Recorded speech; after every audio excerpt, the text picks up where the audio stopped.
Hello students, आज के इस वीडियो लेक्चर के अंदर हम बॉन्ड ऑर्डर के बारे में डिस्कस करेंगे और इससे रिलेटेड इंपॉर्टेंट कंसेप्ट्स और जो इससे रिलेटेड क्वेश्चंस जिस पैटर्न के कंपटीशन एग्जाम्स में पूछे जाते हैं उसके बारे में हम डिस्कशन करेंगे। तो सबसे पहले जो बॉन्ड ऑर्डर है उसका मीनिंग क्या है कि किसी भी केमिकल सिस्टम के अंदर अगर आप पेयर ऑफ एटम सेलेक्ट कर लो, उस पेयर ऑफ एटम्स के बीच कितने नंबर ऑफ केमिकल बॉन्ड हैं, उस नंबर ऑफ केमिकल बॉन्ड को हम उस स्पीशीज का क्या बोलेंगे, बॉन्ड ऑर्डर बोलेंगे। ठीक है। फॉर एग्जांपल कार्बन डाइऑक्साइड का सबसे सिंपल केस अगर आप देखोगे, लीनियर स्ट्रक्चर होता है जिसके अंदर कार्बन और ऑक्सीजन डबल बॉन्डेड होते हैं। तो इस मॉलिक्यूल के अंदर आप क्या करोगे, दो एटम्स का पेयर सेलेक्ट कर लोगे। ठीक है, ये पेयर सेलेक्ट कर लिया हमने। अब इस पेयर के अंदर आप देखोगे कार्बन और ऑक्सीजन में दो केमिकल बॉन्ड फॉर्म हो रहे हैं। तो इस केस में अगर आप देखोगे कार्बन डाइऑक्साइड में बॉन्ड ऑर्डर कितना है, 2 है। ठीक है, तो ये इसका बेसिक मीनिंग है बॉन्ड ऑर्डर का। अब बॉन्ड ऑर्डर से हमें किसी भी केमिकल स्पीशीज की स्टेबिलिटी का आइडिया आएगा, क्योंकि जितना बॉन्ड ऑर्डर ज्यादा होगा उतनी ही उस केमिकल स्पीशीज की स्टेबिलिटी ज्यादा होगी और उस पर्टिकुलर बॉन्ड की बॉन्ड एंथैल्पी भी उतनी ही ज्यादा होगी। तो फर्स्ट आपने इंपॉर्टेंट पॉइंट नोट करना है कि जितना बॉन्ड ऑर्डर ग्रेटर होगा उतनी बॉन्ड एंथैल्पी भी ग्रेटर होगी। दूसरा, जो एटम बॉन्डिंग में पार्टिसिपेट करते हैं, अगर हम उनके सेंटर टू सेंटर डिस्टेंस को मेजर करें, इस जो इंटरन्यूक्लियर एक्सिस जिस पे बॉन्डिंग हो रही है, तो उस डिस्टेंस को हम बेसिकली बोलते हैं बॉन्ड लेंथ। और बॉन्ड लेंथ और बॉन्ड ऑर्डर एक दूसरे के इनवर्सली प्रोपोर्शनल होते हैं। तो जितना किसी स्पीशीज में बॉन्ड ऑर्डर ज्यादा होगा उतनी ही बॉन्ड लेंथ क्या होगी, शॉर्ट होगी। ये दो इंपॉर्टेंट पॉइंट आपने यहाँ पे नोट करना है। तीसरी बात, अगर कोई स्पीशीज आइसो इलेक्ट्रॉनिक होंगे, मीन जिनके अंदर सेम नंबर ऑफ इलेक्ट्रॉन होंगे, वहां पे आपको सेम बॉन्ड ऑर्डर देखने को मिलेगा। जैसे नाइट्रोजन के केस में नाइट्रोजन और नाइट्रोजन ट्रिपल बॉन्डेड सिस्टम है, 14 इलेक्ट्रॉन सिस्टम है। और इसी तरीके से आप कार्बन और ऑक्सीजन का कार्बन मोनोऑक्साइड सिस्टम देखोगे, ये भी 14 इलेक्ट्रॉन सिस्टम है। तो दोनों के केस में आपको बॉन्ड ऑर्डर 3 देखने को मिल रहा है। तो आइसो इलेक्ट्रॉनिक स्पीशीज के केस में आपको बॉन्ड ऑर्डर सेम मिलेगा। अब जैसे ऑक्सीजन का केस देखो, आप यहाँ पे दो ऑक्सीजन एटम्स के बीच O2 के अंदर नंबर ऑफ बॉन्ड्स 2 है, तो बॉन्ड ऑर्डर 2 है। सबसे सिंपल केस देखो आप, हाइड्रोजन H2 सिस्टम के अंदर नंबर ऑफ बॉन्ड्स 1 है, तो बॉन्ड ऑर्डर यहाँ पे 1 है। अब किसी भी सिस्टम का बॉन्ड ऑर्डर निकालने के लिए आप तीन अप्रोचेस को अप्लाई कर सकते हो। सबसे पहले उसका लुईस स्ट्रक्चर ड्रॉ करके, मान लो आपके पास एक एटम A है और दूसरा B है, उसके अंदर आप नंबर ऑफ बॉन्ड्स पेयर को काउंट करो। अगर बॉन्ड पेयर 1 है तो बॉन्ड ऑर्डर 1 होगा, अगर बॉन्ड पेयर का नंबर 2 आ गया तो बॉन्ड ऑर्डर 2, अगर 3 आ गया तो बॉन्ड ऑर्डर क्या होगा, 3 होगा। एक तो ये अप्रोच है। दूसरा, आप क्या करो, मॉलिक्यूलर ऑर्बिटल थ्योरी यूज करके आप उस केमिकल स्पीशीज के मॉलिक्यूलर ऑर्बिटल एनर्जी डायग्राम के अंदर नंबर ऑफ बॉन्डिंग और number of anti bonding electron का काउंट पता करो, और बॉन्डिंग और एंटी बॉन्डिंग इलेक्ट्रॉन के काउंट के डिफरेंस को आप 2 से डिवाइड करके बॉन्ड ऑर्डर निकाल सकते हो। तीसरा केस आता है कि अगर आपके पास एक मॉलिक्यूल को सिंगल स्ट्रक्चर से रिप्रेजेंट ना किया जा सके, तो आप उसकी क्या करोगे, रेजोनेटिंग स्ट्रक्चर ड्रॉ करोगे। और जो रियल स्ट्रक्चर होगा वो उन सभी रेजोनेटिंग स्ट्रक्चर्स का हाइब्रिड होगा। तो उस केस में जितने आपके रेजोनेटिंग स्ट्रक्चर हैं, उसमें आप एटम्स का पेयर सेलेक्ट करके उनके अंदर टोटल नंबर ऑफ बॉन्ड्स की कैलकुलेशन करो कि दो पेयर्स के अंदर कितने टोटल नंबर ऑफ बॉन्ड्स पड़ रहे हैं सभी रेजोनेटिंग स्ट्रक्चर में। और उन टोटल नंबर ऑफ बॉन्ड्स को आप क्या करो, total number of resonating structure से डिवाइड करके बॉन्ड ऑर्डर निकाल सकते हो। तो ये बेसिकली हमारे पास तीन अप्रोचेस रहती हैं। जैसे हम सबसे सिंपल केस N2 का देखें, तो यहाँ पे आपको लुईस स्ट्रक्चर के अंदर 3 बॉन्ड पेयर नजर आएंगे। तो इसका मतलब ये है कि इस केस में बॉन्ड ऑर्डर कितना है, 3 है। अगर हम MOT की अप्रोच को अप्लाई करें तो MO2 N2 के मॉलिक्यूलर एनर्जी लेवल डायग्राम में जब हम आगे डिस्कस करेंगे, तो बॉन्डिंग इलेक्ट्रॉन का काउंट N2 सिस्टम में 10 है और एंटी बॉन्डिंग का काउंट, इलेक्ट्रॉन का काउंट 4 है। तो यहाँ पे बॉन्ड ऑर्डर आपको फिर 3 मिलेगा। तो ये दो अप्रोच हम N2 पे इस वे से अप्लाई कर सकते हैं। अब हम थोड़े से पॉइंट्स डिस्कस करेंगे MOT थ्योरी के, बट उसके लिए हमें जो मॉलिक्यूल्स हैं, स्पेशली सेकंड पीरियड के डायटोमिक मॉलिक्यूल्स, स्पेशली हम सेकंड पीरियड के डायटोमिक मॉलिक्यूल्स की बात करेंगे, उनके मॉलिक्यूलर एनर्जी लेवल पैटर्न को डिस्कस करना होगा। तो उसके लिए सबसे पहले आपने बेसिक पॉइंट नोट करना है कि एमओटी थ्योरी के अकॉर्डिंग जब भी एटम्स कंबाइन करते हैं मॉलिक्यूल बनाने के लिए, तो उनके atomic orbitals, linear combination of atomic orbitals के थ्रू मॉलिक्यूलर ऑर्बिटल्स की फॉर्मेशन करते हैं। और वो मॉलिक्यूलर ऑर्बिटल स्पेशली दो टाइप के होते हैं, एक बॉन्डिंग और दूसरे anti bonding. Bonding molecular orbitals की एनर्जी एटॉमिक ऑर्बिटल से कंपैरेटिवली लेसर होगी और एंटी बॉन्डिंग की एनर्जी आइसोलेटेड एटॉमिक ऑर्बिटल से कंपैरेटिवली हायर होगी। अब सबसे पहले ये है कि जो मॉलिक्यूलर ऑर्बिटल्स हैं उनका एनर्जी पैटर्न क्या होगा। इसके लिए सबसे पहले आपने ये नोट करना है कि जो सेकंड पीरियड के एलिमेंट हैं एटॉमिक नंबर 7 का, अगर आप उनके 2s और 2p लेवल के डिफरेंस को देखो तो वो 180 से स्टार्ट होके 570 किलो जूल पर मोल तक है, जबकि ऑक्सीजन और फ्लोरीन के बीच ये गैप कंपैरेटिवली ह्यूज है।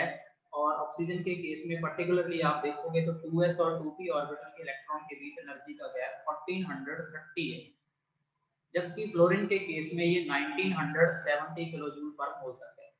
तो हमारे पास दो तरीके का पैटर्न बनेगा, एक ऐसे स्पीशीज जिनके लिए एटॉमिक नंबर 7 के इक्वल या 7 से कम है, एक ऐसे केस जिनके लिए एटॉमिक नंबर 7 से ज्यादा है। तो इस केसेस में हमें शफलिंग देखने को मिलेगी। क्यों शफलिंग देखने को मिलेगी? क्योंकि लिथियम से नाइट्रोजन तक 2s और 2p का गैप कम होने की वजह से इसके 2s और 2pz के कॉम्बिनेशन से जो मॉलिक्यूलर ऑर्बिटल बनेंगे उनमें मिक्सिंग की वजह से एनर्जी में क्या आएगा, शफल आएगा। उस शफल के कारण मॉलिक्यूलर ऑर्बिटल जो है उनके एनर्जी पैटर्न में भी चेंज आएगा। अब जब मिक्सिंग होगी तो हम ये मिक्सिंग देखेंगे 2s और 2pz के अंदर। हम 2pz ही क्यों कंसीडर कर रहे हैं? क्योंकि हमने पूरे कंसेप्ट के लिए z एक्सिस को इंटरन्यूक्लियर एक्सिस माना है। तो जिस एक्सिस को हम इंटरन्यूक्लियर एक्सिस मानेंगे उसी एक्सिस पे सिग्मा बॉन्ड की फॉर्मेशन होगी। तो ये आपने इंपॉर्टेंट पॉइंट यहाँ पे नोट करना है कि कौन सा p ऑर्बिटल p सबशेल का सिग्मा बॉन्ड फॉर्म करेगा, वही करेगा जो आप इंटरन्यूक्लियर एक्सिस चूज करोगे।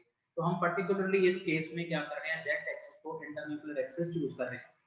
तो अगर आप इस वे से देखोगे तो ऑक्सीजन और फ्लोरीन के केस में आप अगर आप इनके एटम्स की कॉन्फ़िगरेशन देखो तो ऑक्सीजन के केस में ये 1s2 2s2 2p4 है और फ्लोरीन के केस में 1s2 2s2 2p5 है। तो जब दो ऑक्सीजन एटम कंबाइन करेंगे तो उनके 1s के लीनियर कॉम्बिनेशन से बॉन्डिंग और एंटी बॉन्डिंग आएंगे, इसी तरीके से 2s से आएंगे, इसी तरीके से 2p से आएंगे। तो अगर हम इनके पैटर्न को देखें तो ऑक्सीजन के केस में 1s और 1s के कंबाइन करने से एक बॉन्डिंग ऑर्बिटल जनरेट होगा सिग्मा 1s, एक एंटी बॉन्डिंग जनरेट होगा सिग्मा स्टार 1s, जो कंपैरेटिवली हाई एनर्जी का होगा। इसी तरीके से 2s से जनरेट होंगे और इसी वे से 2p के कॉम्बिनेशन जो होंगे linear combinations of atomic orbital, वहां पे pz और pz के कॉम्बिनेशन से तो सिग्मा मॉलिक्यूलर ऑर्बिटल जनरेट होंगे, एक सिग्मा 2pz और दूसरा हायर एनर्जी का सिग्मा स्टार। px और py के कॉम्बिनेशन जब होंगे तो उनकी साइड वाइज ओवरलैप होगा और उससे पाई मॉलिक्यूलर ऑर्बिटल जनरेट होंगे, पाई 2px पाई 2py और इसी तरीके से पाई स्टार 2px और पाई स्टार 2py। बट जो सिस्टम होंगे जिनका z लेसर देन 7 है या इक्वल टू 7 है, वहां पे 2s और 2p का एनर्जी गैप कम है, ये वाला गैप। इस वजह से s और p की मिक्सिंग से क्या होगा, जो सिग्मा 2pz है और जो सिग्मा 2s है उनकी एनर्जी में शफल आएगा। तो नाइट्रोजन तक के जो डायटोमिक सिस्टम्स हैं उनमें ऑक्सीजन के कंपैरिजन में अगर आप देखोगे तो जो सिग्मा s होंगे, चाहे वो एंटी बॉन्डिंग है चाहे बॉन्डिंग है, वो एनर्जी वाइज लोअर चले जाएंगे कंपैरेटिवली। और जो सिग्मा 2pz और सिग्मा स्टार 2pz हैं वो मिक्सिंग की वजह से कंपैरेटिवली हायर एनर्जी में चले जाएंगे, जबकि पाई 2px पाई 2py की एनर्जी अनचेंज रहेगी। इसी तरीके से पाई स्टार 2px और पाई स्टार 2py की भी एनर्जी अनचेंज रहेगी। तो ये बेसिकली s और p की मिक्सिंग का इम्पैक्ट पड़ेगा कि जो 2p और 2p ऑर्बिटल्स के कॉम्बिनेशन से आपके मॉलिक्यूलर ऑर्बिटल जनरेट होने थे, उनके एनर्जी सीक्वेंस में क्या आएगी, शफलिंग आएगी। अब इसके बाद जो हमारा इंपॉर्टेंट कंसर्न है वो नाइट्रोजन पे है। फॉर एग्जांपल तो नाइट्रोजन के केस में नाइट्रोजन 14 इलेक्ट्रॉन सिस्टम है 7+7। तो अगर आप इलेक्ट्रॉन्स की फिलिंग करोगे 14 की तो इस ऑर्डर से होगा, पहले सिग्मा 1s फिल होगा, फिर सिग्मा स्टार 1s, उसके बाद सिग्मा 2s, फिर सिग्मा स्टार 2s। उसके बाद जो फिलिंग होगी आपकी, यहाँ तक 8 इलेक्ट्रॉन फिल हो गए, 9, 10, 11, 12 और लास्ट आपके 2 इलेक्ट्रॉन एंटर करेंगे सिग्मा 2p-Z11 में। तो अगर आप यहाँ तक देखो इस केस को 14 इलेक्ट्रॉन सिस्टम तक, तो यहाँ तक जितने बॉन्डिंग मॉलिक्यूलर ऑर्बिटल थे वो फिल हो गए। अब 10 के बाद आप देखोगे यहाँ पे बॉन्डिंग इलेक्ट्रॉन का काउंट 10 है, क्योंकि 6 आपको यहाँ पे बॉन्डिंग इलेक्ट्रॉन मिल रहे हैं, 2 आपको सिग्मा 2s में मिल रहे हैं, और 2 ही आपको किस में मिल रहे हैं, सिग्मा 1s में मिल रहे हैं। तो यहाँ तक आते आते आपका 40 इलेक्ट्रॉन सिस्टम में बॉन्डिंग इलेक्ट्रॉन का काउंट 10 फिक्स हो गया। इसके बाद जो भी इलेक्ट्रॉन एंटर करेगा आप देखोगे in empty anti bonding orbital में एंटर करेगा। तो आपने यहाँ पे एक इंपॉर्टेंट पॉइंट नोट करना है कि इन डायटोमिक मॉलिक्यूल्स के केस में 14 से लेके 20 तक हमेशा बॉन्डिंग इलेक्ट्रॉन का काउंट क्या रहता है, 10 रहता है। ये चेंज नहीं होगा चाहे आप कोई सिस्टम ही स्टडी कर लो। तो नेचुरली जो एंटी बॉन्डिंग इलेक्ट्रॉन निकालने के लिए आपने क्या करना है, टोटल नंबर ऑफ इलेक्ट्रॉन जो उस सिस्टम में है उसमें से 10 माइनस कर दोगे तो आप एंटी बॉन्डिंग इलेक्ट्रॉन निकाल लोगे। तो दोनों पता चल गए तो बॉन्ड ऑर्डर निकल आएगा यहाँ से। तो इस बेस पे एक ट्रिक बन जाती है, उस ट्रिक से हम सारे एग्जांपल्स मोस्टली क्या कर लेते हैं, सॉल्व कर लेते हैं इस बेस पे। वो ट्रिक क्या है कि अगर आपके सिस्टम में 14 से 20 इलेक्ट्रॉन है, तो फॉर एग्जांपल आपका 14 इलेक्ट्रॉन सिस्टम है, तो 14 इलेक्ट्रॉन सिस्टम में बॉन्डिंग फिक्स है 10, तो एंटी बॉन्डिंग नेचुरली 14 में से 10 माइनस करने के बाद 4 बचेंगे, तो बॉन्ड ऑर्डर 3 आएगा अगर हम bonding minus anti bonding divide by 2 करें। तो 14 इलेक्ट्रॉन केस में बॉन्ड ऑर्डर 3 होगा, जैसा नाइट्रोजन में हमने ऊपर डिस्कस किया था। 15 वाले केस में बॉन्डिंग 10 फिक्स करो तो एंटी बॉन्डिंग 10 माइनस करने के बाद 15 में से 5 बचेंगे, तो बॉन्ड ऑर्डर 2.5 आएगा। 16 के केस में बॉन्डिंग 10 फिक्स करो तो एंटी बॉन्डिंग 6 बचेंगे, तो बॉन्ड ऑर्डर 2 आएगा। इसी वे से हर एक इलेक्ट्रॉन के एडिशन से एंटी बॉन्डिंग में इलेक्ट्रॉन की संख्या बढ़ती जाएगी एक एक करके, तो बॉन्ड ऑर्डर कम होता जाएगा 0.5 से। तो 20 वाले केस में बॉन्ड ऑर्डर क्या होगा, 0 होगा। अब इस ट्रिक को आप इस तरफ भी एक्सटेंड कर सकते हो, बट इन केस में बॉन्डिंग इलेक्ट्रॉन की संख्या 10 नहीं है, ये चीज आपने इंपॉर्टेंट नोट करनी है। हमने सिर्फ इसे एक्सटेंड कर दिया 14 से 10 के बीच। तो जैसे जैसे एक इलेक्ट्रॉन कम होगा फिर बॉन्ड ऑर्डर 0.5 के थ्रू क्या करेगा, डाउन करेगा, तो 10 इलेक्ट्रॉन सिस्टम में बॉन्ड ऑर्डर आपको को 1 मिलेगा। तो 10 से 20 इलेक्ट्रॉन के केस में बहुत सारे मॉलिक्यूल्स इस ट्रिक से क्या हो जाएंगे, सॉल्व हो जाएंगे। तो जैसे हमने नाइट्रोजन के केस में देखा कि बॉन्डिंग इलेक्ट्रॉन का काउंट क्या था, 10 था, और एंटी बॉन्डिंग का अगर आप काउंट देखोगे तो 2 सिग्मा स्टार 1s में और 2 सिग्मा स्टार 2s में, तो 4 था, तो बॉन्ड ऑर्डर 3 आया। और जो सारे इलेक्ट्रॉन्स हैं नाइट्रोजन के केस में वो पेयर अप है, तो नाइट्रोजन क्या है, डायमैग्नेटिक सिस्टम है। इसी बेस पे अगर आपको NO2 पॉजिटिव पूछा जाए तो एक इलेक्ट्रॉन आपने इस सिग्मा 2p-Z सिस्टम से रिमूव कर देना है, तो तब आपके बॉन्डिंग इलेक्ट्रॉन का काउंट 1 कम हो जाएगा, तो बॉन्ड ऑर्डर आपका आ जाएगा 2.5। और ये 13 इलेक्ट्रॉन सिस्टम आप ट्रिक से भी निकाल सकते हो। N2 नेगेटिव के केस में एक इलेक्ट्रॉन ऐड हो जाएगा और वो ऐड होगा बेसिकली एंटी बॉन्डिंग में यहाँ पे। तो ऐड होने से बॉन्डिंग इलेक्ट्रॉन तो नाइट्रोजन जितनी रहेंगे, एंटी बॉन्डिंग में अब इलेक्ट्रॉन हो गए 5, तो बॉन्ड ऑर्डर आ गया 2.5। तो दोनों का बॉन्ड ऑर्डर क्या है, सेम है, N2 पॉजिटिव और N2 नेगेटिव का, और N2 का बॉन्ड ऑर्डर है 3।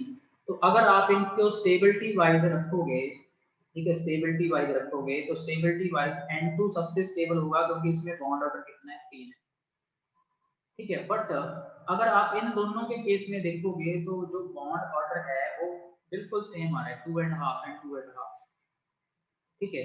बट जिसमें एंटी बॉन्डिंग इलेक्ट्रॉन्स क्या होंगे, ज्यादा होंगे, उसकी स्टेबिलिटी कंपैरेटिवली कम होगी। तो इस बेस से अगर आप इन तीनों सिस्टम को अरेंज करोगे स्टेबिलिटी वाइज तो आपको ये ऑर्डर मिलेगा, जिसमें एंटी बॉन्डिंग इलेक्ट्रॉन का काउंट ज्यादा होगा उसकी कंपैरेटिवली स्टेबिलिटी क्या होगी, कम होगी। तो सबसे कम स्टेबल आएगा N2 नेगेटिव, उससे ज्यादा स्टेबल आएगा N2 पॉजिटिव और सबसे स्टेबल आएगा N2। और जो इनका बॉन्ड ऑर्डर है उसके अकॉर्डिंग आप बॉन्ड लेंथ भी पता कर सकते हो। दोनों में बॉन्ड ऑर्डर सेम है तो बॉन्ड लेंथ दो केसेस में आपको सेम देखने को मिलेगी। ये नाइट्रोजन का केस है। अब ऑक्सीजन का केस अगर आप इसके साथ ही डिस्कस करो तो ऑक्सीजन के केस में जो मॉलिक्यूलर एनर्जी लेवल पैटर्न है वो ये वाला फॉलो होगा क्योंकि इसमें एस और पी की मिक्सिंग नहीं है। तो ऑक्सीजन का आपका जो केस है O2 का वो 16 इलेक्ट्रॉन सिस्टम है। तो कॉन्फ़िगरेशन बनेगी इसकी sigma 1s2, sigma star 1s2, उसके बाद सिग्मा 2s2, उसके बाद सिग्मा स्टार 2s2।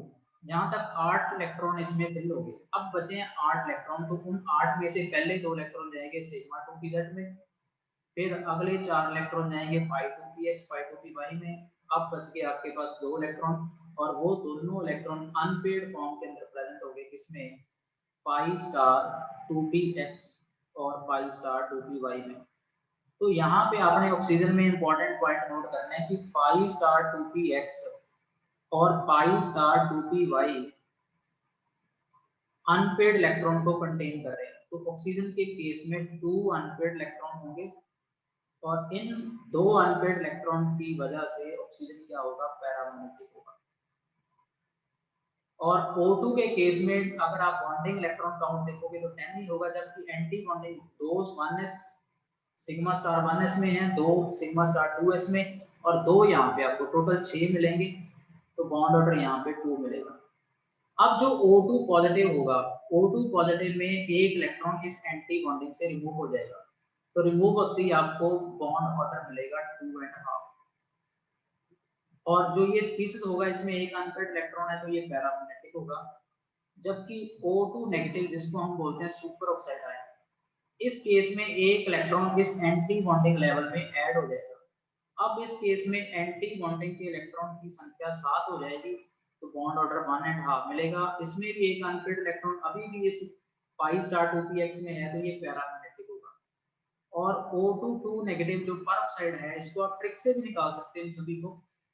तो उस केस में जो इलेक्ट्रॉन है वो आपका पेयर अप हो जाएंगे। pi स्टार 2px में भी 2 इलेक्ट्रॉन आ गए, अब pi स्टार 2py में, तो ये एक 18 इलेक्ट्रॉन सिस्टम बन गया। तो इस केस में बॉन्डिंग के आपके 10 और एंटी बॉन्डिंग के 8, तो बॉन्ड ऑर्डर 1 मिलेगा और ये स्पीशीज क्या होगा, डायमैग्नेटिक होगा।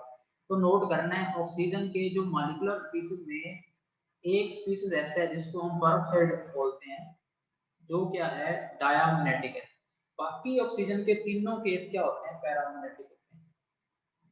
ये आपने इंपॉर्टेंट पॉइंट नोट करना है। और सबसे ज्यादा जो बॉन्ड ऑर्डर हमें देखने को मिलेगा वो मिलेगा O2 पॉजिटिव में 2.5, उससे कम बॉन्ड ऑर्डर O2 में है, उससे कम बॉन्ड ऑर्डर O2 नेगेटिव में है 1.5, और सबसे कम बॉन्ड ऑर्डर है O2 नेगेटिव परऑक्साइड में। तो ये इनके बॉन्ड ऑर्डर और स्टेबिलिटी का ऑर्डर रहेगा।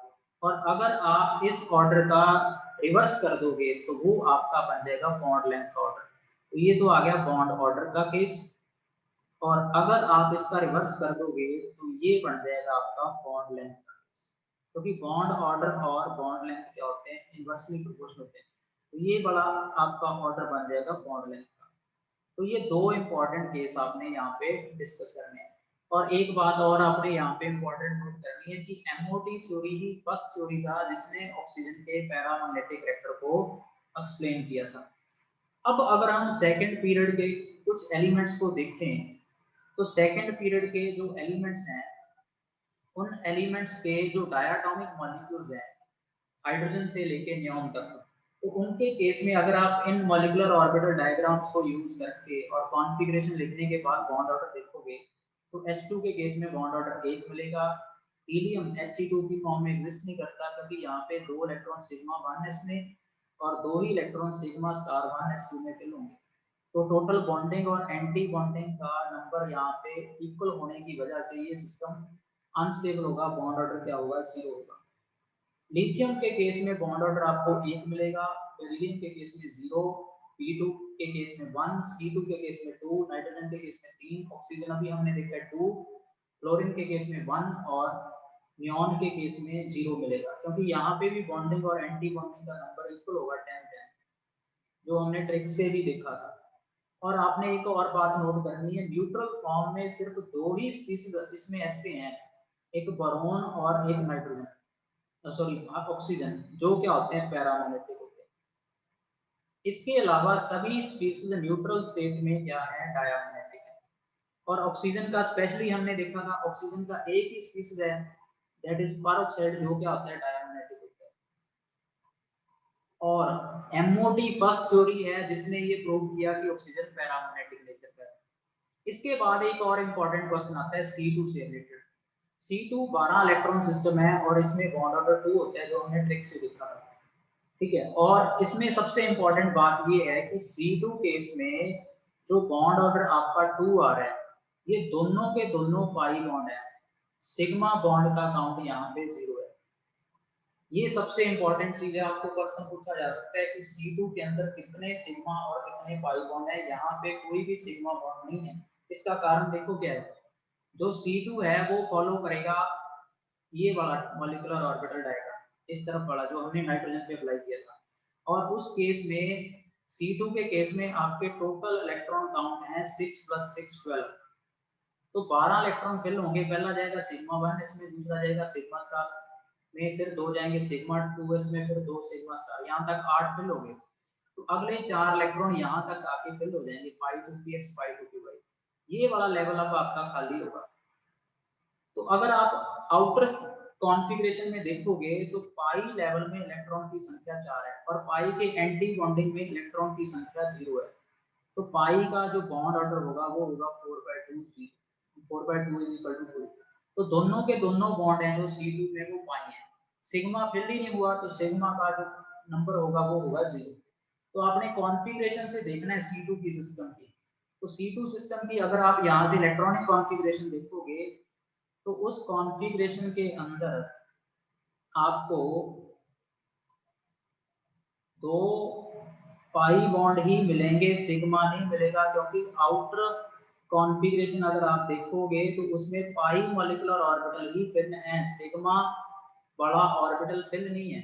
और पाई के बॉन्डिंग में इलेक्ट्रॉन का काउंट 4 है और एंटी बॉन्डिंग में 0 है, तो पाई का जो बॉन्ड ऑर्डर आएगा वो कितना आएगा, 2 आएगा। तो ये आपने एक इंपॉर्टेंट पॉइंट यहाँ से देखना है। उसके बाद जो हमने ये ट्रिक देखी है, ये वाला ट्रिक 20 इलेक्ट्रॉन तक सिस्टम अगर आपने एक्सप्लेन करने हैं, तो इसी ट्रिक को आप हेट्रो न्यूक्लियर सिस्टम पे भी एक्सटेंड कर सकते हो। जैसे नाइट्रिक ऑक्साइड का केस है, जो नाइट्रिक ऑक्साइड है वो 7 + 8 15 इलेक्ट्रॉन सिस्टम है। और यहाँ से अगर आप देखोगे तो 15 इलेक्ट्रॉन सिस्टम में बॉन्ड ऑर्डर आपको 2.5 देखने को मिलेगा। और अब अगर आपने NO पॉजिटिव एक्सप्लेन करना है तो इसमें एक इलेक्ट्रॉन कम हो गया, ये 14 इलेक्ट्रॉन सिस्टम है, तो इसमें बॉन्ड ऑर्डर 3 आएगा। और अगर NO नेगेटिव आपने सॉल्व करना है तो ये 16 इलेक्ट्रॉन सिस्टम होगा, एक इलेक्ट्रॉन बढ़ गया तो बॉन्ड ऑर्डर आपका 2 आएगा। इस ट्रिक से आप सॉल्व कर सकते हो। इसी तरीके से CN सिस्टम है, मान लो कार्बन और नाइट्रोजन, ये केस में आपका 6 + 7 13 इलेक्ट्रॉन सिस्टम है और इसमें बॉन्ड ऑर्डर 2.5 मिलेगा। Cn नेगेटिव आपका 14 इलेक्ट्रॉन सिस्टम है, इसमें बॉन्ड ऑर्डर 3 मिलेगा। और Cn पॉजिटिव आपका 12 इलेक्ट्रॉन सिस्टम होगा, इसमें बॉन्ड ऑर्डर आपको 2 मिलेगा। तो इस बेस पे आप इनको stability wise, bond length wise सभी तरीके से अरेंज कर सकते हैं। इसी तरीके से कार्बन मोनोऑक्साइड का केस है, 6 + 8 14 इलेक्ट्रॉन सिस्टम है, तो यहाँ पे बॉन्ड ऑर्डर आपको 3 मिलेगा। बट प्रॉब्लम आती है CO पॉजिटिव में। अगर CO पॉजिटिव को आप इस ट्रिक से सॉल्व करोगे तो उस केस में आप आंसर निकालोगे इसका 13 इलेक्ट्रॉन सिस्टम के लिए 2.5, बट ये ट्रू नहीं है। CO पॉजिटिव में बॉन्ड ऑर्डर है जो वो 3.5 होता है, इसीलिए CO पॉजिटिव CO से ज्यादा स्टेबल है। तो इस चीज की एक्सप्लेनेशन के लिए हम थोड़ा सा डिस्कस करेंगे कार्बन मोनोऑक्साइड के मॉलिक्यूलर ऑर्बिटल डायग्राम। ठीक है, सबसे पहले आपने ये नोट करना है कि इन केस ऑफ हेटेरो सिस्टम्स, जहां पे आपके स्पीशीज की इलेक्ट्रॉन एक्टिविटी में डिफरेंस है CO सिस्टम में, तो आप देखोगे कि कार्बन से ऑक्सीजन कंपैरेटिवली मोर इलेक्ट्रोनेगेटिव है। तो मोर इलेक्ट्रोनेगेटिव के केस में बॉन्डिंग मॉलिक्यूलर ऑर्बिटल उसके ज्यादा क्लोज होते हैं, और जो लेसर इलेक्ट्रोनेगेटिव एलिमेंट होता है उसके नजदीक होते हैं एंटी बॉन्डिंग मॉलिक्यूलर ऑर्बिटल। बाकी सारा पैटर्न क्या रहता है, सेम रहता है, सिर्फ एक पॉइंट का डिफरेंस रहता है कि bonding molecular orbital are closer to the more electronegative element, क्योंकि उसके केस में इफेक्टिव न्यूक्लियर चार्ज ज्यादा होता है, और anti bonding molecular orbitals are energy wise closer to the lesser electronegative element. तो कार्बन के जो मॉलिक्यूलर ऑर्बिटल्स की फॉर्मेशन होगी कार्बन मोनोऑक्साइड के, सबसे पहले अगर आप कार्बन और ऑक्सीजन के 2s और 2p लेवल में देखोगे तो कार्बन से ऑक्सीजन का 2s comparatively energy wise load होगा due to greater effective nuclear charge in case of oxygen. तो जब कार्बन और ऑक्सीजन के 2s एटॉमिक ऑर्बिटल कंबाइन करेंगे तो उससे एक बॉन्डिंग बनेगा सिग्मा 2s, और दूसरा बनेगा एंटी बॉन्डिंग। इसी तरीके से 2p और 2p के कॉम्बिनेशन से बनेगा आपका सिग्मा 2pz और पाई 2p x पाई 2py, और दो बनेंगे इसके anti bonding pi star 2px और पाई स्टार 2py, और सबसे हायर एनर्जी का होगा सिग्मा स्टार 2pz। तो ये पैटर्न रहेगा CO के केस में। तो अगर हम CO के अंदर इलेक्ट्रॉन फिलिंग देखते हैं, अब CO आपका 14 इलेक्ट्रॉन सिस्टम है, और आपने S वाले इलेक्ट्रॉन फिल करने हैं यहाँ पे ऑक्सीजन के, और कार्बन के P में 2 हैं और ऑक्सीजन के P में 4 इलेक्ट्रॉन है। तो S वाले टोटल इलेक्ट्रॉन काउंट हो गया 4, तो 2 सिग्मा 2s में जाएंगे और 2 ही जाएंगे सिग्मा स्टार 2s में। P के टोटल इलेक्ट्रॉन है 6, तो 2 फिल होंगे सिग्मा 2pz में और 4 फिल हो जाएंगे आपके पाई 2px और पाई 2py में। तो CO की अगर हम कॉन्फ़िगरेशन लिखें सेकंड शेल की, तो वो होगी सबसे पहले आएंगे सिग्मा 2s के 2 इलेक्ट्रॉन, उसके बाद आएगा सिग्मा 2pz का 2 इलेक्ट्रॉन, उसके बाद आएंगे पाई 2px के 2, और उसके बाद आएंगे पाई 2py लेवल के 2 इलेक्ट्रॉन, और सबसे हायर एनर्जी के आएंगे सिग्मा स्टार 2s के 2 इलेक्ट्रॉन। तो अब इस केस में अगर आप बॉन्ड ऑर्डर निकालोगे यहाँ से, मैंने 1s को कंसीडर नहीं किया, तो यहाँ पे बॉन्ड ऑर्डर जो आपको मिलेगा वो बॉन्डिंग इलेक्ट्रॉन का काउंट आपको मिलेगा बेसिकली 8, और एंटी बॉन्डिंग का मिलेगा 2, तो बॉन्ड ऑर्डर 3 आएगा जो हमने ट्रिक से निकाला था। और ये स्पीशीज क्या होगा, डायमैग्नेटिक होगा, क्योंकि कोई अनपेड इलेक्ट्रॉन नहीं है। अब जब आप CO पॉजिटिव के लिए इसको सॉल्व करोगे तो CO पॉजिटिव में एक इलेक्ट्रॉन रिमूव होगा, बट वो रिमूव कहाँ से होगा, एंटी बॉन्डिंग से। तो CO पॉजिटिव के केस में जो कॉन्फ़िगरेशन होगी वो आपके केस में CO जैसी होगी, बट जो आपका सिग्मा स्टार लेवल है उसमें 2s सिग्मा स्टार में इलेक्ट्रॉन की संख्या 1 होगी। तो बॉन्ड ऑर्डर अगर आप निकालोगे, अब आपका बॉन्ड ऑर्डर आएगा 3.5, और ये स्पीशीज होगा पैरामैग्नेटिक। तो जो ट्रिक है वो यहाँ पे काम नहीं करता, ये आपने एक एक्सेप्शनलिटी याद रखनी है उस ट्रिक की कि CO पॉजिटिव के केस में बॉन्ड ऑर्डर कितना होगा, 3.5 होगा। ये आपने एक इंपॉर्टेंट डिफरेंस क्या करना है यहाँ पे नोट करना है। बाकी केस में वो ट्रिक्स वो एप्लीकेबल करके आप क्वेश्चन को सॉल्व कर सकते हो। अब इसके बाद हेटेरोटॉमिक के केस भी हमने डिस्कस कर लिए, होमोटॉमिक के केस भी डिस्कस कर लिए, कुछ इंपॉर्टेंट जो फैक्ट्स आए उनको भी हमने डिस्कस कर लिया। MOT के बेस पे कैसे आपने बॉन्ड ऑर्डर निकालने हैं। अब अगर आपको केस आ जाए रेजोनेटिंग स्ट्रक्चर्स का, उस केस में आपने कैसे बॉन्ड ऑर्डर निकालना। तो जैसे सबसे पहले बेंजीन का केस है, तो बेंजीन के केस में आपने नोट करना है कि 2 रेजोनेटिंग स्ट्रक्चर होते हैं। सबसे पहले कितने रेजोनेटिंग स्ट्रक्चर होंगे, अगर एरोमेटिक रिंग्स इस तरीके से फ्यूज हो, तो लीनियर वे में अगर n रिंग फ्यूज हो तो उसके रेजोनेटिंग स्ट्रक्चर का नंबर आपने नोट करना है n+1 होता है। तो बेंजीन में एक रिंग है तो इसके रेजोनेटिंग स्ट्रक्चर 2 बनेंगे, क्लियर, एक रिंग ही है इसमें। तो इन दोनों रेजोनेटिंग स्ट्रक्चर में आपने ये लेट मैंने 2 कार्बन एटम सेलेक्ट कर लिए, ठीक है, 2 रेजोनेटिंग स्ट्रक्चर में, इनके अंदर पहले स्ट्रक्चर में जो बॉन्डिंग बॉन्ड है उनका नंबर 2 है और दूसरे स्ट्रक्चर में 1 है। तो टोटल इन दोनों कार्बन एटम्स के बीच दोनों स्ट्रक्चर में बॉन्ड की संख्या 3 होगी, और रेजोनेटिंग स्ट्रक्चर 2 हैं, तो हमने वो फार्मूला अप्लाई किया कि total number of bonds between 2 atoms in all resonating structure divide by number of resonating structure. तो इससे बॉन्ड ऑर्डर आपका बेंजीन में कार्बन कार्बन का आएगा 1.5। अब उसके बाद कार्बोनेट आयन के केस में, कार्बोनेट के 3 रेजोनेटिंग स्ट्रक्चर होते हैं। अगर मैं ये वाला एटम्स का पेयर सिलेक्ट कर लूं तो इसमें आप देखोगे कि पहले केस में 2 बॉन्ड हैं, दूसरे केस में 1 है और तीसरे केस में भी 1 है। टोटल 3 रेजोनेटिंग स्ट्रक्चर है, तो बॉन्ड ऑर्डर आपका आ जाएगा बेसिकली 4/3, जिसको हम 1.33 देखेंगे। अगला केस है नेपथलीन का, तो नेपथलीन के केस में 2 रिंग फ्यूज हैं, तो 2 + 1 3 रेजोनेटिंग स्ट्रक्चर बनेंगे। तो इसमें अगर हम इन दोनों कार्बन एटम को सिलेक्ट कर लें, तो पहले स्ट्रक्चर में नंबर ऑफ बॉन्ड 2 हैं, दूसरे केस में 1 है, सॉरी दूसरे केस में भी 2 हैं और तीसरे केस में 1 है। तो अगर हम अब इसके सॉल्व करें तो ये 5/3 आएगा, दैट इज 1.66। तीसरा केस है एंथ्रासिन का, इसमें 3 रिंग फ्यूज हैं, तो टोटल रेजोनेटिंग स्ट्रक्चर 3 + 1 4 बनेंगे।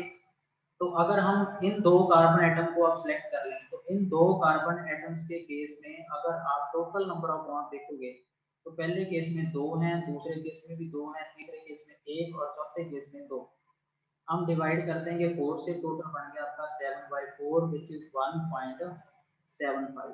तो बेंजीन में बॉन्ड ऑर्डर 1.5 था, कार्बन कार्बन का, नेपथलीन में 1.66 है और एंथ्रासीन में आपका बॉन्ड ऑर्डर आएगा कार्बन कार्बन बॉन्ड का 1.75। इसके बाद जो नेक्स्ट केस है हमारे पास, that is N3 negative, that is azide ion. अब जो अजाइड आयन है, इसके पास अगर हम नाइट्रोजन के वैलेंस इलेक्ट्रॉन देखें 5 होते हैं, तो 5 × 3 + 1 ये 16 इलेक्ट्रॉन सिस्टम है। तो 16 इलेक्ट्रॉन सिस्टम अपने पास आ रहा है। तो इसके केस में अगर आप इसके रेजोनेटिंग स्ट्रक्चर देखोगे, इसके 3 रेजोनेटिंग स्ट्रक्चर हैं और आप कोई भी 2 नाइट्रोजन एटम इसमें सेलेक्ट कर लो, तो पहले स्ट्रक्चर में आपको जो बॉन्ड मिलेंगे 2 हैं, दूसरे केस में 1 है और तीसरे केस में कितने हैं, 3 बॉन्ड हैं इन दोनों नाइट्रोजन एटम के बीच में। अब हम डिवाइड कर देंगे 2 से, सॉरी 3 से, क्योंकि नंबर ऑफ रेजोनेटिंग स्ट्रक्चर कितने हैं आपके, 3 है। तो टोटल नंबर ऑफ बॉन्ड्स तीनों रेजोनेटिंग स्ट्रक्चर में 2 नाइट्रोजन एटम सेलेक्ट किए, जो आप उसके अंदर कितने हैं, 2 + 1 + 3, तो टोटल 6 बॉन्ड हो गए, 3 रेजोनेटिंग स्ट्रक्चर है, तो आपका बॉन्ड ऑर्डर कितना आएगा, 2 आएगा। ठीक है, इसी तरीके से जो 16 इलेक्ट्रॉन सिस्टम है वो कार्बन डाइऑक्साइड भी है, क्योंकि कार्बन के इलेक्ट्रॉन काउंट आपके 4 हैं और ऑक्सीजन 2 हैं, तो उनके इलेक्ट्रॉन काउंट वैलेंस शेल के अंदर आप देखें तो वो टोटल हो जाएंगे 12। तो 16 इलेक्ट्रॉन सिस्टम है, तो दोनों आइसोइलेक्ट्रॉनिक है। और हमने CO2 के केस में देखा है कि कितना बॉन्ड ऑर्डर आपको मिलता है, 2 मिलते हैं। तो आइसोइलेक्ट्रॉनिक स्पीशीज के केस में बॉन्ड ऑर्डर आपको सेम देखने को मिलेगा। इसके बाद जो नेक्स्ट एग्जांपल है हमारे पास,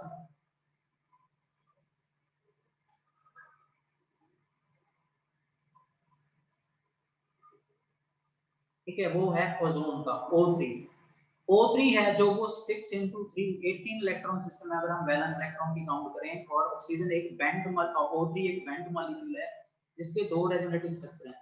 तो अगर हम इसमें अब कोई 2 ऑक्सीजन एटम सेलेक्ट कर लें, ये वाले, तो एक के केस में बॉन्ड ऑर्डर आपका कितना है, बॉन्ड कितने हैं, 2 हैं और एक स्ट्रक्चर में 1 है ऑक्सीजन ऑक्सीजन के बीच, तो टोटल 3 बॉन्ड हो गए और रेजोनेटिंग स्ट्रक्चर 2 हैं, तो बॉन्ड ऑर्डर कितना आएगा, 1.5 आएगा। इसी तरीके से नाइट्राइट आयन के केस में NO2 नेगेटिव, ये आपका 5 + 6 + 6 + 1, ठीक है, तो ये आपका बन गया टोटल 18 इलेक्ट्रॉन सिस्टम, जो कि ओजोन के साथ आइसोइलेक्ट्रॉनिक है। दोनों के दोनों जो केस है इनका एंगुलर या बेंट स्ट्रक्चर है। तो इस केस में अगर आप इसके 2 रेजोनेटिंग स्ट्रक्चर देखोगे तो सेम आपको 2 + 1 टोटल 3 बॉन्ड मिलेंगे, 2 रेजोनेटिंग स्ट्रक्चर, तो बॉन्ड ऑर्डर आएगा 1.5। अब आपका अगला केस है नाइट्रेट आयन का, दैट इज N3 नेगेटिव। तो नाइट्रेट के 3 रेजोनेटिंग स्ट्रक्चर हैं, जिसके अंदर अगर आप कोई भी पेयर ऑफ एटम सेलेक्ट कर लोगे नाइट्रोजन और ऑक्सीजन, तो पहले में आपको सिंगल बॉन्ड मिल रहा है, ठीक है, कोई भी 2 ऑक्सीजन आप इसमें सेलेक्ट करोगे, थोड़ा सा इसमें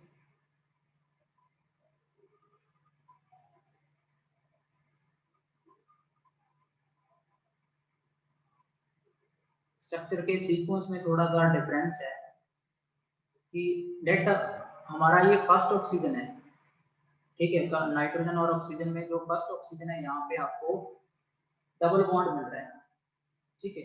और दूसरे केस में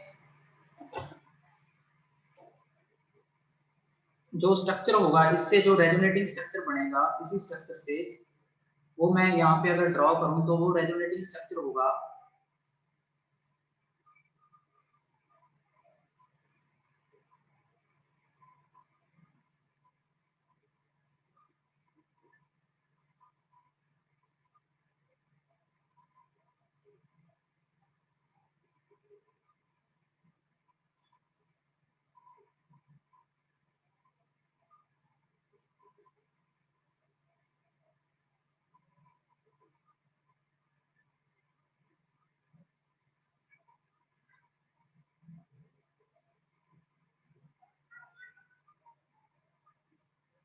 तो अगर हम नाइट्रेट के अब रेजोनेटिंग स्ट्रक्चर ड्रॉ करें यहाँ पे, तो पहले रेजोनेटिंग स्ट्रक्चर के बाद जो सेकंड रेजोनेटिंग स्ट्रक्चर आएगा यहाँ से,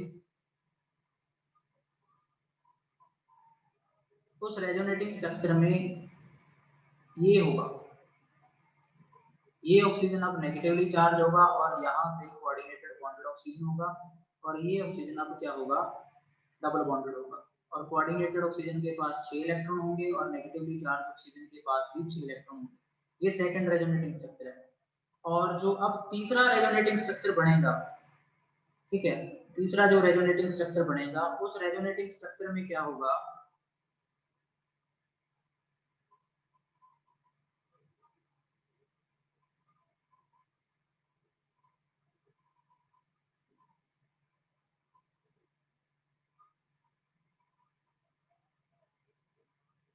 ये सिचुएशन होगा।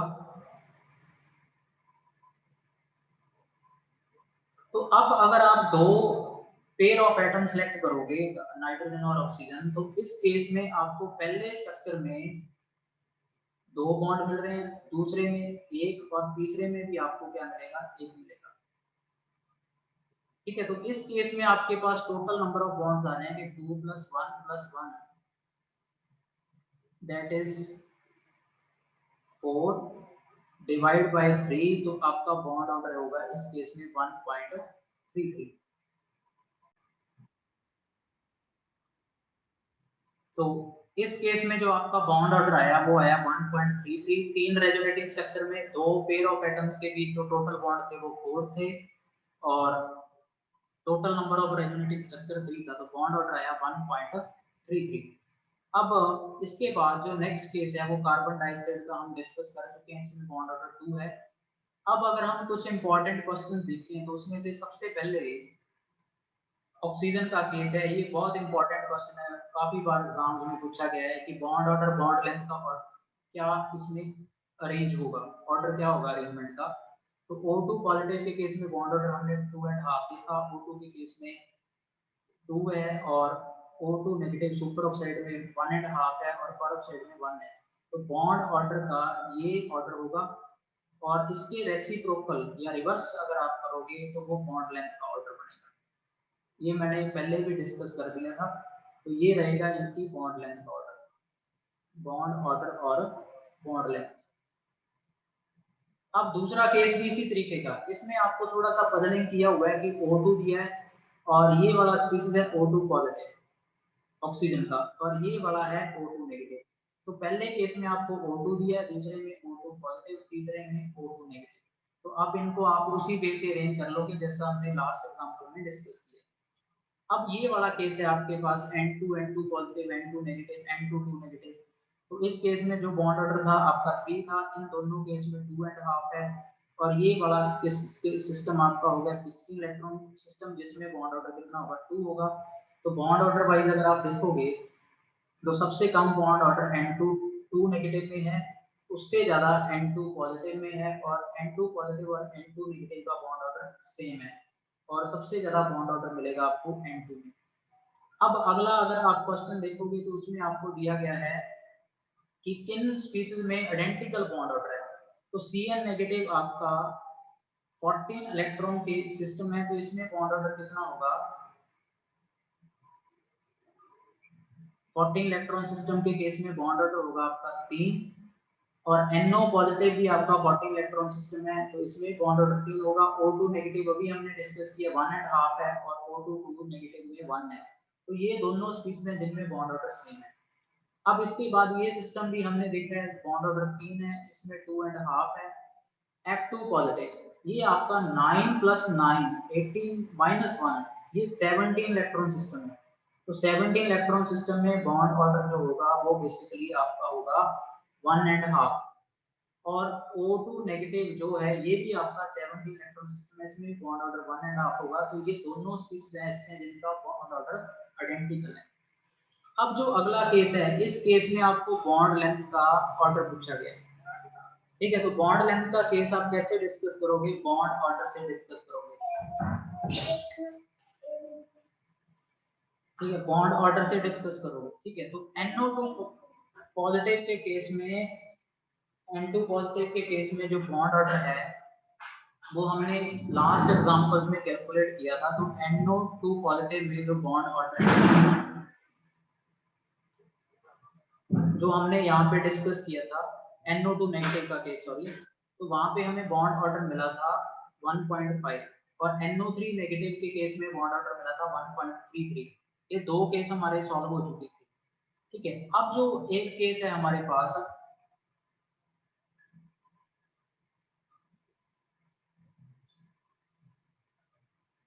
यहाँ पे इस केस में तो हमें बॉन्ड ऑर्डर मिला 1.33 और इस केस में जो हमने सॉल्व किया था यहाँ पे हमें मिला बॉन्ड ऑर्डर 1.5।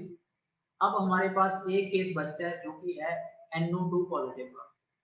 ठीक है, तो NO2 पॉजिटिव के केस में जो बॉन्ड ऑर्डर होगा अपने पास, उसको कैसे पता करेंगे? बेसिकली इसके लिए हमें इसके रेजोनेटिंग स्ट्रक्चर्स को ड्रॉ करना पड़ेगा। और सबसे पहले अगर आप इस सिस्टम में देखोगे तो जो नाइट्रोजन है उसके वैलेंस इलेक्ट्रॉन काउंट कितने हैं? 5 है। और इसके साथ जो स्पीशीज अटैच है वो डायवैलेंट स्पीशीज अटैच है, तो मोनोवैलेंट का नंबर 0 आ गया। पॉजिटिव चार्ज को हम सब्ट्रैक्ट कर देंगे, आंसर आपका आ जाएगा 4/2 दैट इज sp हाइब्रिडाइज होगा। और इस sp हाइब्रिडाइज केस में आपके पास एक तरफ डबल बॉन्डेड ऑक्सीजन होगा, ठीक है, और दूसरी तरफ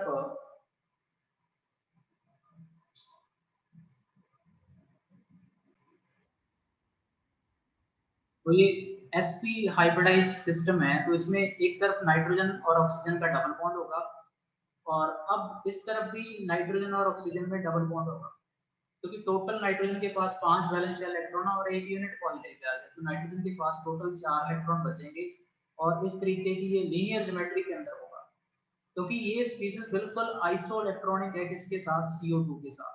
NO2 पॉजिटिव है। तो इस केस में भी जो आपको बॉन्ड ऑर्डर मिलेगा NO2 पॉजिटिव के केस में वो कितना मिलेगा? 2 मिलेगा, क्योंकि ये आइसो इलेक्ट्रॉनिक है विद CO2। तो अब इस वे से आप देखोगे तो सबसे ज्यादा जो बॉन्ड ऑर्डर है अगर हम देखें तो वो बॉन्ड ऑर्डर सबसे ज्यादा है NO2 पॉजिटिव के केस में, उससे कम है NO2 नेगेटिव के केस में और सबसे कम है NO3 नेगेटिव के केस में। तो जो बॉन्ड ऑर्डर का रिवर्स होगा वो होगा बॉन्ड लेंथ। तो NO2 पॉजिटिव में नाइट्रोजन और ऑक्सीजन के बॉन्ड की लेंथ सबसे शॉर्ट होगी और सबसे जो लॉन्गर वेवलेंथ होगी वो होगी नाइट्रेट आयन में नाइट्रोजन और ऑक्सीजन के बॉन्ड में। अब उसके बाद जो बॉन्ड लेंथ का क्वेश्चन है वो कार्बन सिस्टम पे है। तो कार्बन सिस्टम का भी केस हमने देखा है। C2 सिस्टम में जो बॉन्ड ऑर्डर होता है वो 2 होता है, C2 नेगेटिव। ये आपका 13 इलेक्ट्रॉन सिस्टम है जिसमें बॉन्ड ऑर्डर होगा आपका 2.5 और C2 2 नेगेटिव सिस्टम में जो बॉन्ड ऑर्डर होगा आपका ये बन गया आपका 40 इलेक्ट्रॉन सिस्टम 3। तो जितना बॉन्ड ऑर्डर ज्यादा होगा उतनी बॉन्ड लेंथ क्या होगी? शॉर्ट होगी। तो सबसे शॉर्ट बॉन्ड लेंथ मिलेगी C2 2 नेगेटिव में और उससे ज्यादा कंपैरेटिवली बॉन्ड लेंथ आएगी C2 नेगेटिव में और सबसे ज्यादा जो बॉन्ड लेंथ होगी वो होगी C2 सिस्टम में। अब उसके बाद जो नेक्स्ट क्वेश्चन है वो लिथियम के स्पीशीज हैं जिनको हमने स्टेबिलिटी के ऑर्डर के अंदर कंपैरिजन करना है। यहाँ पे एक सिस्टम है Li2, एक है Li2 पॉजिटिव और एक है Li2 नेगेटिव। ये 3 स्पीशीज हैं। तो सबसे पहले लिथियम के केस में हमने पता है कि बॉन्ड ऑर्डर कितना होता है? 1 होता है। कैसे? लिथियम के अगर हम आउटर शेल को देखें तो वो 2s सब शेल है और 2s के साथ कॉम्बिनेशन के बाद जो लिथियम होगा, लिथियम में 2s में एक इलेक्ट्रॉन प्रेजेंट है, तो Li2 सिस्टम में दोनों इलेक्ट्रॉन सिग्मा 2s में फिल होंगे, तो इसमें बॉन्ड ऑर्डर एक आएगा। जबकि लिथियम के जो डायटोमिक फॉर्म है उसके कैटायनिक फॉर्म के अंदर एक इलेक्ट्रॉन कम होगा, तो यहाँ पे बॉन्डिंग में सिग्मा 2s में इलेक्ट्रॉन का काउंट 1 रह जाएगा, जिसकी वजह से बॉन्ड ऑर्डर यहाँ पे 1.5 होगा। जबकि Li2 नेगेटिव सिस्टम के केस में अगर आप देखोगे तो एक इलेक्ट्रॉन ऐड हो जाएगा सिग्मा स्टार 2s में, तो इस केस में भी बॉन्डिंग इलेक्ट्रॉन 2 है, एंटी बॉन्डिंग 1 है, तो बॉन्ड ऑर्डर इस केस में भी आपका 1/2 आएगा। बट इस केस में एंटी बॉन्डिंग में इलेक्ट्रॉन का नंबर ज्यादा है, तो ये सबसे कम स्टेबल होगा, उससे ज्यादा स्टेबल होगा Li2 पॉजिटिव और सबसे ज्यादा स्टेबल होगा Li2। तो इस वे पे ये अरेंज होंगे, दोनों में बॉन्ड ऑर्डर सेम है इनमें, बट जिसमें एंटी बॉन्डिंग इलेक्ट्रॉन की संख्या ज्यादा होगी उस केस में स्टेबिलिटी क्या होगी, कम होगी। उसके बाद अगला जो क्वेश्चन है वो क्लोरीन के स्पीसीज हैं जिनके केस में हमें बॉन्ड ऑर्डर के बेस पे इनको अरेंज करना है। तो इनके लिए हम अगर इन सभी के स्ट्रक्चर देखें, सबसे पहले ClO नेगेटिव में क्लोरीन sp3 हाइब्रिडाइज है और क्लोरीन के पास 3 लॉन्ग पेयर होंगे और ऑक्सीजन के साथ इसका सिंगल बॉन्ड होगा, तो यहाँ पे बॉन्ड ऑर्डर 1 है। ClO2 नेगेटिव में देखोगे आप तो यहाँ पे एक ऑक्सीजन डबल बॉन्डेड है और एक है नेगेटिवली चार्ज। तो इसका दूसरा रेजोनेटिंग स्ट्रक्चर जब आप ड्रॉ करोगे तो उस केस में इसका दूसरा रेजोनेटिंग स्ट्रक्चर ये बनेगा। तो दो रेजोनेटिंग स्ट्रक्चर्स में अगर आप दो एटम्स को सिलेक्ट करोगे तो इसमें जो बॉन्ड्स का नंबर है 1 + 2 3 होगा, तो यहाँ पे बॉन्ड ऑर्डर आपको 1.5 मिलेगा। तो अगर अब हम ClO3 नेगेटिव के केस में देखें तो sp3 हाइब्रिडाइज क्लोरीन के साथ पिरामिडल अरेंजमेंट में ये स्पीशीज होगा। तो अगर हम इसके रेजोनेटिंग स्ट्रक्चर ड्रॉ करेंगे तो 3 रेजोनेटिंग स्ट्रक्चर बनेंगे टोटल, और उन तीनों रेजोनेटिंग स्ट्रक्चर में जो टोटल नंबर ऑफ बॉन्ड्स होंगे वो आपके पास होंगे 2 +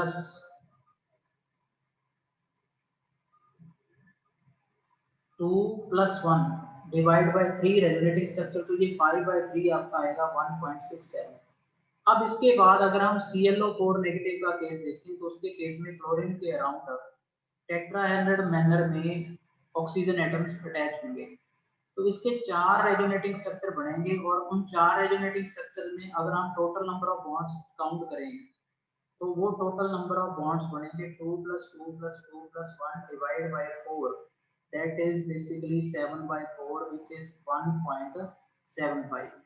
तो सबसे ज्यादा जो बॉन्ड ऑर्डर मिलेगा आपको वो मिलेगा ClO4 नेगेटिव में, उससे कम मिलेगा ClO3 नेगेटिव में, उससे कम मिलेगा ClO2 नेगेटिव में और सबसे कम मिलेगा Cl नेगेटिव में। तो इस बेस पे ये क्वेश्चन क्या होगा, सॉल्व होगा। उसके बाद जो लास्ट क्वेश्चन है उस क्वेश्चन के अंदर ओजोन, हाइड्रोजन पेरोक्साइड और O2 के केस में हमें कंपैरिजन पूछा गया। तो ओजोन के केस में हमने 2 रेजोनेटिंग स्ट्रक्चर देखे थे और ऑक्सीजन का bond order, oxygen oxygen bond order जो वो था 1.5। उसके बाद H2O2 का नॉन प्लेनर स्ट्रक्चर होता है जिसमें ऑक्सीजन और ऑक्सीजन में सिंगल बॉन्ड होता है, ओपन बुक लाइक स्ट्रक्चर। और O2 के केस में हमें पता है कि जो बॉन्ड ऑर्डर है वो 2 है। तो अगर हम इनको बॉन्ड ऑर्डर वाइज अरेंज करें तो सबसे ज्यादा जो बॉन्ड ऑर्डर मिलेगा वो मिलेगा O2 में ऑक्सीजन और ऑक्सीजन का, उसके बाद मिलेगा O3 में और सबसे कम मिलेगा H2O2 में। और अगर ऑक्सीजन ऑक्सीजन के बॉन्ड लेंथ वाइज आप अरेंज करोगे इनको तो बॉन्ड ऑर्डर के रिवर्स आपको बॉन्ड लेंथ का ऑर्डर मिलेगा। तो सबसे शॉर्ट बॉन्ड ऑक्सीजन ऑक्सीजन में होगा O2 में, उससे लॉन्गर होगा ओजोन में और सबसे लॉन्गर बॉन्ड होगा इसमें हाइड्रोजन पेरोक्साइड में। तो इस वे से हमने डिफरेंट टाइप के कंसेप्ट्स बॉन्ड ऑर्डर से रिलेटेड, बॉन्ड लेंथ से रिलेटेड और बॉन्ड ऑर्डर्स को किस बेस पे हमने सॉल्व करना है, चाहे वो MOT है चाहे वो रेजोनेटिंग स्ट्रक्चर्स के थ्रू है, इसके बारे में हमने पूरी डिस्कशन की। Thank you.